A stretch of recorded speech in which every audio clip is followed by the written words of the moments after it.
Hi అండి. ఇవాళ చేపల పులుసు ఎలా చేయాలని నిన్న ఒక సిస్టర్ అయితే అడిగారండి. ఆ సిస్టర్ కోసం ఈరోజు స్పెషల్గా ఆ సిస్టర్ అడిగారు కాబట్టి చేపల కూర నెల్లూరులో ఫేమస్ కదా, చాలా బాగుంటుంది, ఒకసారి చూపించండి అక్క ఎలా చేస్తారనేసి అడిగారు. అందుకోసం ఇవాళ చేపల కూర ఎలా చేయాలో చూపిస్తున్నానండి. చూడండి.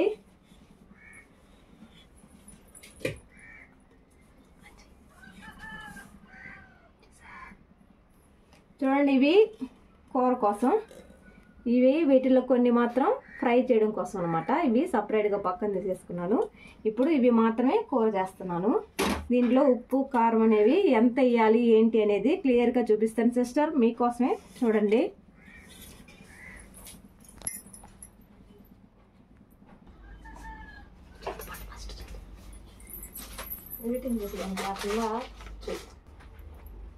చూడండి, ముందుగా ఈ చింతపండు అనేది నానబెట్టుకోవాలండి. అది ఎంత చింతపండు కావాలి ఏంటి అనేది మనకున్న ఇక్కడ చేపలను బట్టి మనం చింతపండు అయితే ముందుగా నానబెట్టుకోవాలి. చూడండి, నేను ఇక్కడ ఈ చేపలకి ఇంత చింతపండు సరిపోతుంది కదా అనేసి ఇంతైతే ముందుగా నానబెట్టేసాను. మీరు తినే పులుపుని బట్టి మీరు చింతపండు అనేది నానబెట్టుకోవాలండి. ఇలా నానబెట్టిన తర్వాత చూడండి, ఇప్పుడు ఈ చేపల్లో కారం అయితే వేస్తున్నాను. ఫస్ట్ చేపల కూరలో కొంచెం కారం అనేది ఎక్కువగానే పడుతుందండి. ఇది ఇంట్లో ప్రిపేర్ చేసుకున్న కారం కాబట్టి అంత ఎక్కువ కారం అయితే ఉండదండి. దీంట్లో ఆవాలు, ధనియాలు, అలాగే మెంతులు అన్నీ వేసి ఆడించిన కారం అనమాట. అంత ఎక్కువ కారం అయితే ఉండదు. కారం వేసిన తర్వాత పసుపు వేసుకోవాలి. పసుపు, అలాగే ఉప్పు అండి. ఉప్పు కొంచెం తర్వాత చూసుకొని అయినా వేసుకోవచ్చు. చూడండి, ఇప్పుడు దీంట్లోనే టమోటా ముక్కలు అలాగే ఉల్లిపాయ ముక్కలు వేసేస్తున్నాను. ఈ కొంచెం మాత్రం మనం తిరగమాతలు వేసుకోవచ్చు. అలా వేసిన తర్వాత ఒకసారి ఇలాగా కలుపుకోవాలండి. ముక్కలు అనేవి గంటి పెట్టేసి ఇలా తిప్పకుండా ఇలా గనక చేపల్ని బాగా చేసామంటే ఉప్పు కారం అనేది బాగా పడతాయి అన్నమాట. ఇప్పుడు ఈ చింతపండుని ఇలా మెత్తగా ముందుగా నానబెట్టుకుంటే కొంచెం మెత్తగా వస్తుందండి.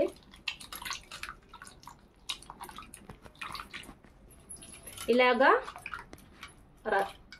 చింతపండు గుజ్జంతా ఇలా తీసుకోవాలండి. ఇలా తీసేసుకొని రకరకాలుగా చేస్తారు, ఒక్కొక్కరు ఒక్కొక్కలాగా. నేను చేసే పద్ధతి అయితే ఇదొకటి, ఇంకొక రకంగా కూడా చేస్తానండి. అది నెక్స్ట్ టైము చూపిస్తాను. ఫస్ట్ అయితే ఇది మన పెద్దవాళ్ళు కాలంలో ఇలా చేసేవాళ్ళు అనమాట. మా అమ్మమ్మ అయితే ఎలా చేస్తుందో అలాగ చేస్తున్నాను నేను ఇవాళ.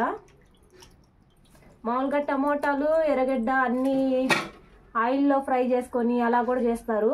అది ఎలా అనేది ఈసారి చేపల కూర చేసేటప్పుడు చూపిస్తానండి. ఫస్ట్ అయితే ఇది చాలా సింపుల్, ఎవరైనా చేసుకోవచ్చు. అలాగే చాలా టేస్టీగా కూడా ఉంటుందండి. చేపల కూర ఎలా చేసినా బాగుంటుంది, ఇలా చేస్తే ఇంకా బాగుంటుంది. అలా రసం పోసేసిన తర్వాత మళ్ళీ ఇంకొకసారి ఇలా మెత్తగా ఇందులో గుజ్జంతా వచ్చేదాకా కొంచెం వాటర్ వేసేసుకొని ఇలా కలిపేసుకోవాలండి. ఇలాగా చేపల కూరలో కొంతమంది మసాలా కూడా వేస్తారండి. అలా మసాలాలు అవన్నీ వేయడం కంటే మనకి ఇలా చేసుకుంటేనే చేపల కూర అనేది, నెల్లూరు చేపల పులుసు అనేది ఎంత ఫేమస్ అందరికీ తెలుసు ఆల్మోస్ట్.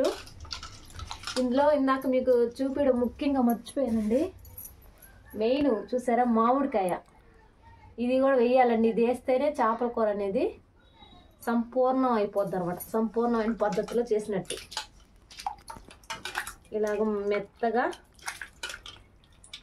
పిసికేయాలన్నమాట. ఇలా పోసేసుకోవాలి.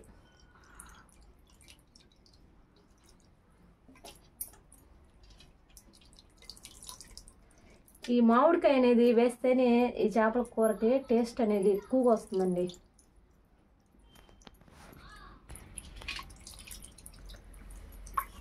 ఈ రకంగా మొత్తం చింతపండు పులుసు అంతా ఇలా పోసేసుకొని చూడండి, ఇప్పుడు గంటి తీసుకొని ఇలా గంటలు తీసుకొని ఇలా తిప్పుకొని అలా చేయకుండా ఇలా చెయ్యి పెట్టేసి ఇలా కలపాలన్నమాట చేపల పులుసుని. అప్పుడే చేపల కూర టేస్ట్ బాగా వస్తుందండి, మంచిగా వస్తుంది చేపల కూర టేస్ట్. ఈ చేపలు ఇప్పుడు ఇలాగా కలిపేసేయాలి. చూడండి, ఇప్పుడు ఇది అయిపోయిన తర్వాత దీని ప్రాసెస్ ఉంటుంది. ఫ్రై కూడా మ్యాక్సిమం కుదిరితే ఎలా చేయాలో చూపిస్తానండి, లేకపోతే ప్రస్తుతానికి కూర అయితే చూసేయండి. ఇలా కలిపేసుకొని ఇప్పుడు దీనికి మనం పోపు వేసుకోవాలన్నమాట.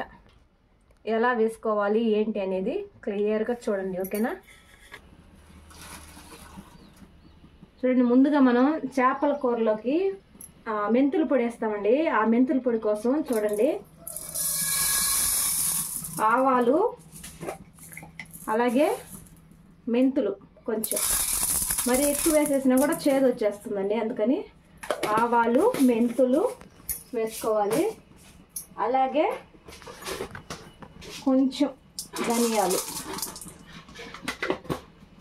వేసుకొని బాగా ఫ్రై చేయాలన్నమాట. ఇప్పుడు అది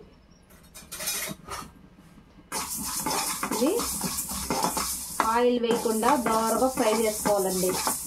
మంట కూడా చాలా తక్కువగా పెట్టేసుకొని సిమ్లో పెట్టుకొని ఇలాగా ఫ్రై చేసుకోవాలి. చూడండి, ఇలాగా బాగా చిట్టపట అంటూ ఇలా వేగిపోతాయి అన్నమాట అవి.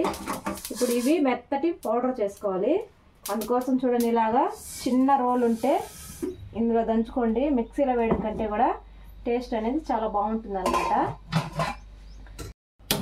స్టవ్ వెలిగించుకొని బాండీ పెట్టేసుకొని ఆయిల్ పోసుకుని ఆయిల్ ఉక్కే అన్నమాట.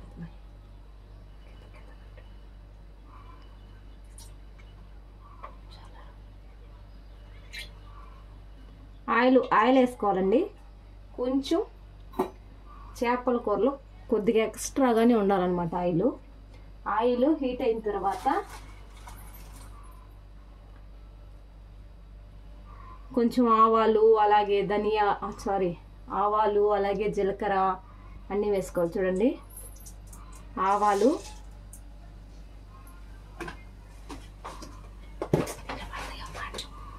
జీలకర్ర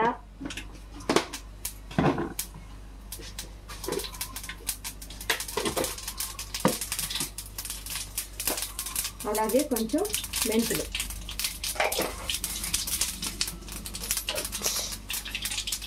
ఇప్పుడు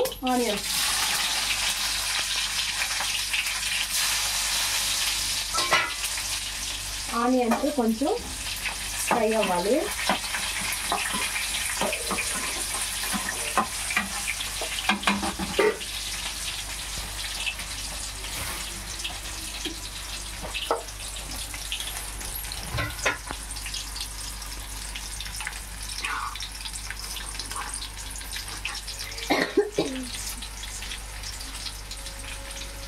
ఆనియన్స్ కొంచెం కలర్ చేంజ్ అవ్వాలండి, అప్పుడు కరివేపాకు వేసుకోవాలి.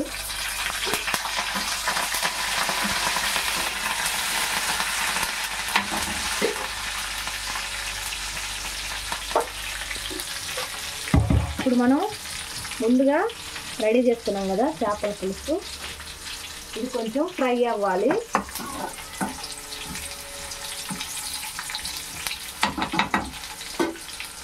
ఇలా ఫ్రై అయిన తర్వాత ఇలాగా చూడండి ఇందులో పోసుకోవాలన్నమాట.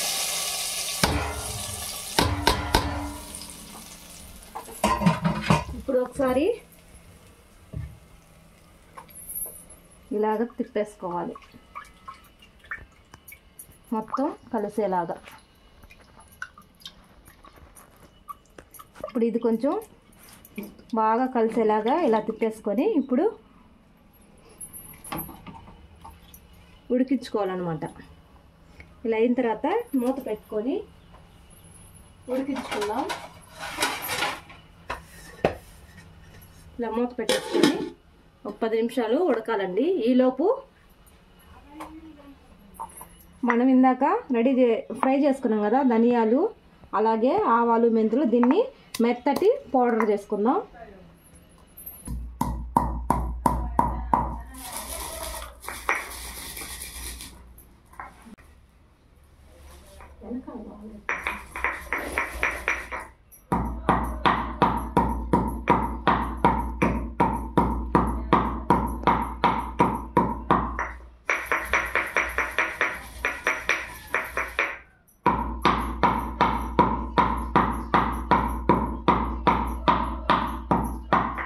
దంచుకోండి, చాలా టేస్ట్గా ఉంటుంది అనమాట. ఇలా రోల్లో వేసుకొని దంచుకోవడం వల్ల టేస్ట్ అనేది కొంచెం ఎక్కువ అవుతుంది.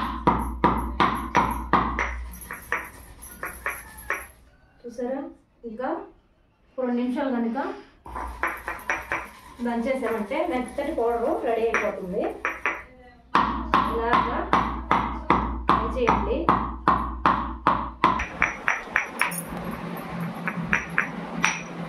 చూడండి, మెత్తటి పౌడర్ రెడీ. చూసారా, స్మెల్ సూపర్గా వస్తుంది. ఇదే మెయిన్ చేపల కూరలో మంచి స్మెల్ రావడానికి మెయిన్ కారణం ఏంటంటే ఈ మెంతుల పొడి. పొడి రెడీ అయిపోయిందండి. ఇంకా ఈ మామిడికాయ ఇప్పుడు కట్ చేద్దాం.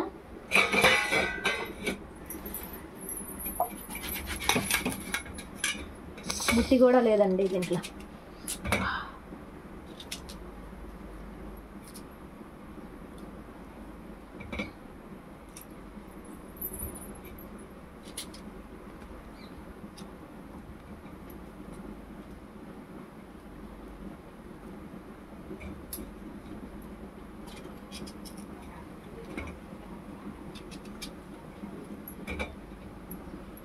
కావాలా?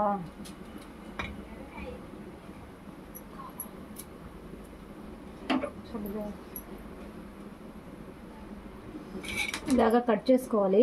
చూడండి, ఇప్పుడు కూర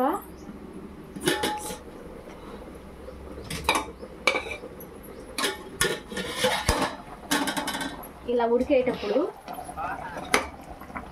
మామిడికాయ ముక్కలు అనేది ఇప్పుడు వేయాలండి. ఫస్టే వేస్తే ఏమవుతుందంటే కరిగిపోతుంది అనమాట. అందుకని ఇలా ఉడికేటప్పుడు వేసుకుంటే చాలా బాగుంటుంది. వేసేసి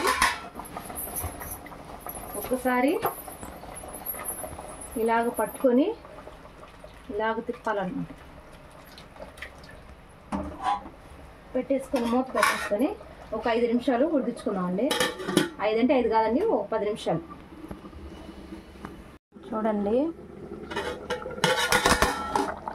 మామిడికాయ ముక్కలు అనేది వేసిన తర్వాత ఒకసారి చూద్దాం ఉడికిందో లేదో. చూడండి, ఉడికిపోయింది కదా మెత్తగా.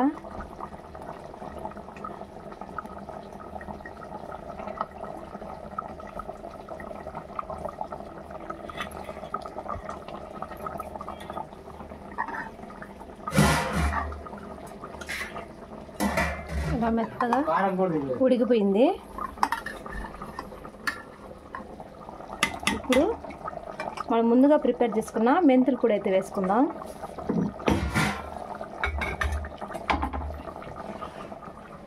ఇందాక ప్రిపేర్ చేసుకున్నాం కదా మెంతుల పొడి. ఈ మెంతుల పొడిని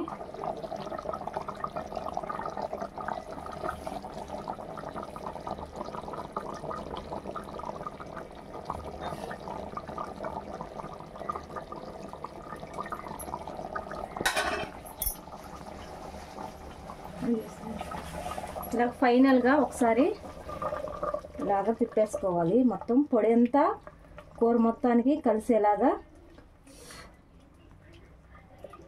కలుపుకోవాలండి. ఇలాగా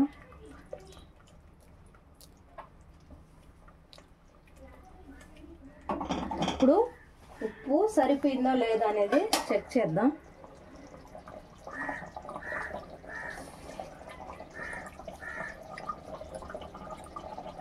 కరెక్ట్గా ఉప్పు కారం అనేది కరెక్ట్గా సరిపోయింది. అలా చేపల కూర అనేది కొంచెం చిక్కబడాలన్నమాట. ఇప్పుడు మనం పొడి వేసుకున్నాం కదా, ఒక 2 నిమిషాల పాటు ఉంటే సరిపోద్దండి. కూర మనకి రెడీ అయిపోయినట్టే. ఈ లోపల కొంచెం కొత్తిమీర అనేది వేసేసుకుందాం.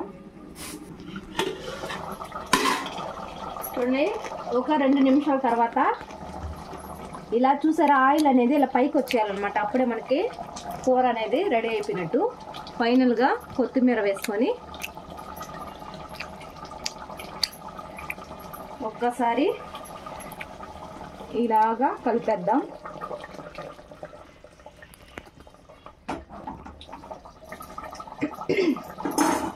అంతేనండి, చూసారు కదా, ఇలా అయితే చేపల పులుసు చేసుకొని చూడండి, చాలా టేస్ట్గా ఉంటుంది. ఇంత ఈజీగా మీరు కూడా చేపల కూర అయితే రెడీ చేసుకోండి. ఓకేనా? ఇంకా చూడండి, ఇంకా సరిపోద్ది. స్టవ్ అయితే ఆపేస్తున్నాను. కూర అయితే రెడీ అయిపోయింది.